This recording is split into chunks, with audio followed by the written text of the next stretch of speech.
আসসালামু আলাইকুম। আশা করছি আপনারা সবাই ভালো আছেন। আলহামদুলিল্লাহ আমিও ভালো আছি। Start blogging and earn money এই সিরিজের আজকে সেকেন্ড ভিডিওতে আপনাদেরকে স্বাগত। মূলত আজকে থেকেই আমাদের জার্নিটা শুরু। তার আগে যে ভিডিওটা ছিল জাস্ট কোর্স ওভারভিউ ভিডিওটা ছিল। আশা করছি আপনারা সেই ভিডিওটা দেখছেন। আর যদি না দেখে থাকেন তাহলে অবশ্যই ভিডিওটা দেখে নেবেন। ভিডিওটা দেখার রিকোয়েস্ট থাকবে। তো আজকে যে টপিকটা নিয়ে কথা বলবো, আজকে থেকে মূলত আমাদের এই সিরিজের ভিডিওটা শুরু হলো। ফার্স্ট ওয়ান, আজকে আমরা কথা বলবো হচ্ছে নিশ রিসার্চ নিয়ে। গত ভিডিওটা যদি দেখে থাকেন আপনি, তাহলে ওই ভিডিওতে আমি একটা ভিডিও দেখার জন্য আপনাদেরকে রিকমেন্ড করছিলাম। সেই ভিডিওটা আশা করি আপনারা দেখে নিয়েছেন। যদি না দেখে থাকেন আমি আবারও দেখাই দিচ্ছি। আপনি আমার এই চ্যানেলে যাবেন এবং এই নিশ রিসার্চের নিনজা টেকনিক এই ভিডিওটা অবশ্যই দেখে নেবেন। যদি আপনি এখনও এই ভিডিওটা না দেখে থাকেন তাহলে এই ভিডিওটা এখনই পজ করে আপনি এই ভিডিওটা আগে দেখবেন। এই ভিডিওটা দেখে দেন আপনি এই ভিডিওটা দেখবেন, তাহলে বিষয়টা আপনি ক্লিয়ার হতে পারবেন আসলে বিষয়গুলো। কারণ নিশ রিসার্চ নিয়ে আমি অনেকগুলো বিষয় আমি এখানে শেয়ার করছি। কিভাবে নিশ আইডিয়া জেনারেট করতে হয়, কোন নিশগুলো নিয়ে আপনি কাজ করবেন, কোন নিশগুলো নিয়ে কাজ করবেন না, কোন নিশগুলো আসলে প্রফিটেবল হতে পারে, টোটাল বিষয়গুলো কিন্তু আমি এখানে ডেসক্রাইব করছি। সো আমি এখনও আপনাদেরকে রিকোয়েস্ট করতেছি, যদি আপনারা এই ভিডিওটা না দেখে থাকেন তাহলে আগে এই ভিডিওটা দেখবেন অ্যান্ড দেন আপনি এই ভিডিওটা শুরু করবেন। সো আমি আশা করছি যে আপনারা ওই ভিডিওটা দেখে আসছেন অ্যান্ড দেন আমরা এই ভিডিওটা আপনারা দেখতে আসছেন। তো আজকে যেটা নিয়ে কথা বলবো আমি এখানে, যে আসলে নিশ রিসার্চে আপনি কোন কোন বিষয়গুলো দেখবেন, নিশ আইডিয়া কীভাবে আপনি পাবেন সেটা আমি ওখানে দেখিয়েছি। লাইক আপনার অ্যামাজন থেকে বা ক্যাপিটালের একটা সাইট আছে, সেখান থেকে আপনি কীভাবে নিশ আইডিয়া জেনারেট করতে পারেন। এরকম হাজারো নিশ আপনি ওখান থেকে জেনারেট করতে পারবেন, আইডিয়া আপনি ওখান থেকে পাবেন। দেন সেই নিশগুলো নিয়ে আমরা ফার্দার রিসার্চ করবো। আর ফার্দার রিসার্চ করার পরে যে ইম্পর্ট্যান্ট বিষয়গুলো আমরা দেখব সাধারণত, ওই বিষয়গুলো নিয়ে আমি এখানে কথা বলবো। আমরা যখন কোনো একটা নিশ সিলেক্ট করব, আমরা দেখব যে ওই নিশটা এভারগ্রিন কিনা। আমরা এভারগ্রিন নিশ নিয়ে আসলে কাজ করার জন্য চেষ্টা করব। আমরা ওই নিশগুলো নেব না যেগুলো আপনার ধরেন সিজনাল নিশ হতে পারে বা ট্রেন্ডিং নিশ হতে পারে। ট্রেন্ডিং লাইক ধরেন আপনার কভিড, হ্যাঁ, হঠাৎ করে এটা খুব ট্রেন্ডে আছে, এখন খুব আলোচনা সমালোচনা হচ্ছে, বাট একটা সময় কিন্তু আবার এটার বিষয়টা কিন্তু শেষ হয়ে যাচ্ছে। ঠিক আছে, এই ধরনের ট্রেন্ডিং প্রোডাক্ট নিয়ে আমরা কাজ করব না। আমরা অ্যাডাল্ট কোনো টপিক নিয়ে আমরা কাজ করব না। আমরা সিজনাল প্রোডাক্টগুলো বা সিজনাল নিশগুলো, লাইক ধরেন আপনার যে ক্রিকেট, ফুটবল খেলা, হ্যাঁ, স্পোর্টসগুলো বা গলফ, হান্টিং, ফিশিং, এই জাতীয় নিশগুলো নিয়ে আমরা শুরুর দিকে আমাদের ব্লগ সাইটগুলো আমরা করব না। বিকজ এগুলো হচ্ছে আপনার সিজনাল নিশ। এটা বছরের হয়তো বা একটা সময় খুব ভালো করে, আরেকটা সময় হয়তো বা এটা একটু ডাউন থাকে। ঠিক আছে, সো আপনি যদি নতুন হয়ে থাকেন এই সেক্টরে, তাহলে আমি রিকোয়েস্ট করবো যে আপনি এই নিশগুলো অ্যাভয়েড করে যান। কারণ যখন এই নিশগুলো ডাউন থাকবে তখন আপনার ভিতরে একটা হতাশা চলে আসতে পারে। ঠিক আছে, সো এই নিশগুলো অ্যাভয়েড করাটাই বেটার। আপনি এই ধরনের নিশ সিলেক্ট করেন যে নিশগুলো আসলে এভারগ্রিন, যেগুলো আসলে সব সময় একই রকম চলছে। ঠিক আছে, লাইক ধরেন আপনার ট্রি প্ল্যান্টেশন। টি প্ল্যান্টেশনটা ধরেন আগামী 5 বছর আগে যেমনটি ছিল টি প্ল্যান্টেশন ছিল, এখনও টি প্ল্যান্টেশন আছে, আগামী 10 বছর পরও টি প্ল্যান্টেশনটা থাকবে। আপনার যেমন হোম ইমপ্রুভমেন্ট, হোম নিয়ে আপনার ইমপ্রুভমেন্ট, ঠিক আছে, এই যে হোমের যে ডিজাইন বলেন, হোম বাড়ির যে ডিজাইনগুলো বা বাড়ির ডেকোরেশন, ইন্টেরিয়র এক্সেট্রা এক্সেট্রা। তো এই বিষয়গুলো কিন্তু আগেও ছিল, এখনও থাকবে এবং ফিউচারও থাকবে। এগুলো ইমপ্রুভ হবে ডে বাই ডে। ঠিক আছে, সো এই ধরনের নিশগুলো নিয়ে আপনি কাজ করতে পারেন, এভারগ্রিন নিশ নিয়ে। ঠিক আছে, এ হচ্ছে বিষয়। আমি আপনাকে এখানে 5টা নিশের আইডিয়া দিতে পারি, যে নিশগুলো নিয়ে আপনি যদি কাজ করেন আমার বিশ্বাস আপনি ভালো করতে পারবেন। যেমন 1 নম্বর যে নিশটাকে আমি রাখছি সেটা হচ্ছে মাউন্টেন ক্লাইম্বিং। এই নিশটা খুবই চমৎকার একটা নিশ। এটার ট্রেন্ডটা খুবই ভালো। ইভেন এটার চাহিদাটা ডে বাই ডে কিন্তু অনেক বাড়তেছে, এটা জনপ্রিয়তাটা অনেক বাড়তেছে কিন্তু day by day. And then travelling একটা নিশ হতে পারে, এটাও খুব চমৎকার একটা niche. Even day by day মানুষ কিন্তু অনেক বেশি ট্রাভেলিং পছন্দ করতেছে বা ট্রাভেলিং পিয়াসু হয়ে উঠতেছে মানুষজন আসলে। সো এই নিশটা নিয়েও আপনি কাজ করতে পারেন। অ্যান্ড দেন থার্ডলি আপনি কার্নিশ নিয়ে কাজ করতে পারেন, বেকলস নিয়ে আপনি কাজ করতে পারেন, হোম পেন্টিং নিয়ে কাজ করতে পারেন।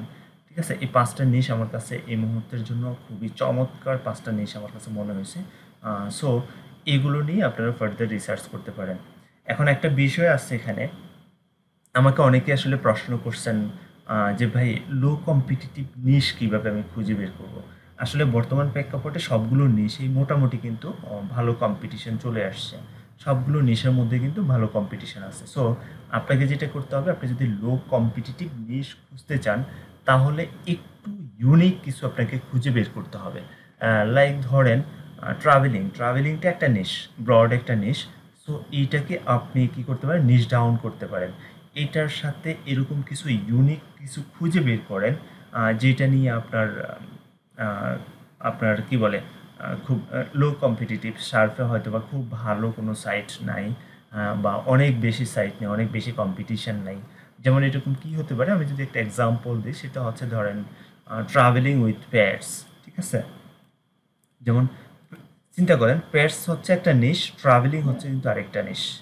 সো ট্রাভেলিং উইথ পেটস মানে কিভাবে আপনি পেটস নিয়ে ট্রাভেলিং করতে পারেন, এই বিষয়গুলো নিয়ে যদি আপনি একটা সাইট তৈরি করেন, চমৎকার একটা নিশ হতে পারে। ইভেন এই নিশটা আপনার খুব ভালো করার চান্স আছে।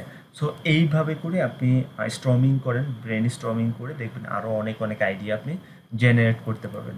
লাইক ধরেন কার নিশটাও যথেষ্ট কম্পিটিটিভ একটা নিশ, কার নিশটা অনেক বড় একটা নিশ। সো এইটাকে আপনি নিশ ডাউন করেন বা এটা নিয়ে আরেকটু ব্রেন স্ট্রমিং করেন, আরেকটু ভাবেন যে এই নিশটা থেকে আমি আর ইউনিক কী নিশ বাইর করতে পারি। কার নিশটা ডেফিনেটলি ভালো, এটা দিয়ে আপনি খুব ভালো কিছু করতে পারবেন। বাট আপনাকে যেটা ভাবতে হবে সেটা হচ্ছে এইটার ভিতরে আর কি আছে ইউনিক, যে বিষয়টা নিয়ে আমি একটা সাইট দাঁড় করাতে পারি, বা যে বিষয়টা নিয়ে আসলে খুব বেশি কম্পিটিশন নাই। ঠিক আছে, লাইক ধরেন আমি যদি একটা এক্সাম্পল দেই, কার সাথে যদি আপনি এটা করেন যে কার ওয়াশ। ঠিক আছে, কার ওয়াশটা একটা নিশ হতে পারে। সো কিভাবে কার ওয়াশ করা যায়, কার ওয়াশে কী কী ইউজ করা উচিত, কোন সাবান ইউজ করতে হবে, বা কিভাবে আপনার স্টার্টিংটা করতে হবে, কিভাবে কারের টেক কেয়ার করতে হয়, যত্ন নিতে হয়, এই টোটাল বিষয়গুলো নিয়ে যদি আপনি আর্টিকেল লিখেন, আমার বিশ্বাস আপনি 500+ আর্টিকেল আপনি দিতে পারবেন শুধুমাত্র কার ওয়াশ এই ক্যাটাগরিটাতে বা এই নিশটাতে। সো এইটাও আপনার একটা চমৎকার একটা নিশ হতে পারে। তো কার নিশটা ডেফিনেটলি একটা কম্পিটিটিভ একটা নিশ, বা একটু কম্পিটিশান আছে এটাতে অনেক বেশি। বাট আপনি যদি একটু নিশ ডাউন করে কার ওয়াশে চলে যান তাহলে দেখবেন যে আপনার কম্পিটিশনটা অনেক কমে আসতেছে। সো এইভাবে করে আপনি আসলে একটু ব্রেন স্টর্মিং করবেন। লাইক ধরেন বেকলস হচ্ছে আপনার অনেক ব্রড একটা নিশ। সো এই বেকলসকে আপনি যেটা করবেন, ব্রেন স্টর্মিং করেন বেকলসের আসলে কোন পার্টটা নিয়ে আপনি কাজ করবেন, যেটা নিয়ে আসলে খুব ভালো বড় কোনো সাইট নাই সার্ফে, বা থাকলে হয়তো বা অনেক বেশি সাইট নেই, বা আপনি হয়তো বা কিছু গ্যাপস খুঁজে পেয়েছেন আপনি, যে হ্যাঁ আমি এই টপিকগুলো বা এই ইনফরমেশনগুলো যদি আমি দিতে পারি তাহলে হয়তো বা আমার সাইটটা ভালো করবে। সো এইরকম ব্রড নিশ, বর্তমানে যেই নিশগুলো নিয়ে আপনি নাড়াচাড়া করেন বা দেখেন, প্রত্যেকটা নিশই আসলে মোটামুটি কম্পিটিটিভ। সো আপনাকে যদি লো কম্পিটিটিভ নিশ খুঁজে বের করতে হয় তাহলে আপনাকে যেটা করতে হবে, এরকম একটা নিশ থেকে ইউনিক কিছু আইডিয়া, ইউনিক কিছু আপনার নিশ বের করতে হবে। দুইটার কম্বিনেশনে একটা নিশ হতে পারে। হ্যাঁ, এরকম লাইক ধরেন বেকলসকে আপনি ধরেন বড় একটা নিশ, এটা থেকে যদি আপনি নিশ ডাউন করেন তাহলে আপনার হতে পারে যেমন ইলেকট্রিক বেকলস নিয়ে আপনি কাজ করতে পারেন। সো বেকলসটা একটা কম্পিটিটিভ একটা নিশ, বাট যখন আপনি ইলেকট্রিক বেকলস নিয়ে আপনি কাজ করবেন ডেফিনেটলি এটার কম্পিটিশনটা অনেক কমে যাবে আপনার বেকলস থেকে। ঠিক আছে, যেমন হোমটা অনেক ব্রড একটা নিশ, বাট আপনি কি করবেন, একটু নিশ ডাউন করেন, একটু ব্রেন স্টর্মিং করেন, দেখেন হোমের ভিতরে আরও ছোটো ছোটো আরও অনেকগুলো নিশ আছে, অনেকগুলো ক্যাটাগরি আছে, যে ক্যাটাগরিগুলো নিয়ে আপনি কাজ করতে পারেন। তার মধ্যে ধরেন একটা হতে পারে হোম পেইন্টিং। হোম পেইন্টিংটা হয়তো আসলে আমাদের দেশে খুব একটা জনপ্রিয় না, কিন্তু বাইরের দেশে ইউএসের তে আসলে হোম পেইন্টিংটা আসলে নিজেরাই করে থাকে অনেক সময়। তো আসলে এইটা অনেক জনপ্রিয় একটা নিশ, বা এটা অনেক ভালো করার চান্স আছে। আপনি এটা নিয়ে ফার্দার রিসার্চ করতে পারেন। আমরা আরও রিসার্চ করবো ইনশাল্লাহ পরের ভিডিওতে, যখন সিলেক্ট করব আমরা, তখন আমরা এটা অবশ্যই ফার্দার আমরা আবার রিসার্চ করবো, আমরা দেখব কোন কোন বিষয়গুলো আমরা আসলে দেখব। ঠিক আছে, একটা নিশ সিলেক্ট করার ক্ষেত্রে বা কিভাবে আমরা একটা নিশকে ফাইনালাইজ করব। সো এই ছিল এই ভিডিওটার মধ্যে। এই নিশ নিয়ে আমি অনেক বেশি কথা বলেছি, যেহেতু আসলে এই ভিডিওতে নিশ রিসার্চের নিনজা টেকনিক। সো এই ভিডিওতে আমি আর তেমন কিছু বললাম না নিশ নিয়ে। আমি আশা করছি আপনারা ওই ভিডিওটা দেখে আসছেন। সো আপনারা একটা ভালো একটা নিশের সন্ধান আপনারা করতে পারছেন বা পাইছেন, বা সেই নিশটা নিয়ে এখন আপনারা ফার্দার রিসার্চে আছেন। আর জাস্ট ফার্দার রিসার্চ যখন করবেন তখন হয়তো বা জাস্ট এই বিষয়গুলো আপনারা একটু মাথায় রাখবেন, যে কীভাবে করে আসলে দুইটা নিশের কম্বিনেশানে বা কোনো একটা নিশের নিশ খুঁজে বের করে আমরা লো কম্পিটিটিভ একটা নিশ খুঁজে বের করতে পারি। সো আই হোপ আপনারা খুব ভালো একটা নিশ সিলেক্ট করতে পারবেন, এভারগ্রিন একটা নিশ আপনারা খুঁজে পাবেন যদি এই আইডিয়াগুলো আপনারা কাজে লাগান। তারপর হচ্ছে আমাদের নেক্সট স্টেপটা আমরা দেখব। তো সে পর্যন্ত ভালো থাকবেন। ইনশাআল্লাহ পরবর্তী ভিডিওতে আবার কথা হবে আপনাদের সাথে। আজকের জন্য এখানেই শেষ করলাম। যদি ভিডিওটা ভালো লাগে অবশ্যই লাইক করবেন এবং কমেন্ট করবেন, আপনার বন্ধুদের সাথে শেয়ার করবেন। আর আমার চ্যানেলে যদি এখনও সাবস্ক্রাইব করে না থাকেন, অনুরোধ রইল আমার চ্যানেলটা সাবস্ক্রাইব করে রাখবেন। অনেক ধন্যবাদ আপনাদেরকে। আল্লাহ হাফিজ। আসসালামু আলাইকুম।